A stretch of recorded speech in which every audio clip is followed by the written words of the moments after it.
YCP అధినేత YS Jagan ఇటీవల కాంగ్రెస్ పై చేసిన కామెంట్స్ ఇప్పుడు ఆయనకే నెగిటివ్ గా మారాయి. తెలంగాణ, ఢిల్లీ కాంగ్రెస్ నేతలు జగన్, మోడీ, అమిత్ షాలతో సన్నిహితంగా ఉన్నారని బహిరంగంగా చెబుతున్నారు.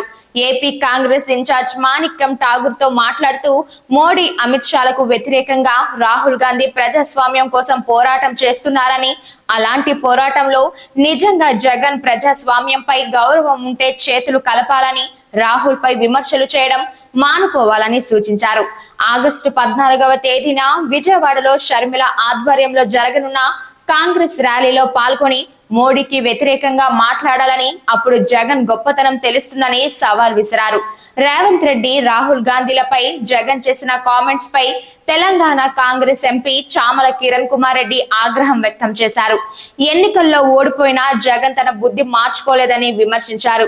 ఎన్నికల్లో తప్పులు జరిగితే ఎన్నికల కమిషన్ ని, మోడీని ప్రశ్నించాలి గాని రాహుల్ ను తప్పు పట్టడం ఏంటని ప్రశ్నించారు. రాహుల్ బాబు హాట్ లైన్ అంటూ జగన్ చేసిన విమర్శలు తిరిగి ఆయన పైనే బూమరాంగ్ అయ్యాయని అంటున్నారు.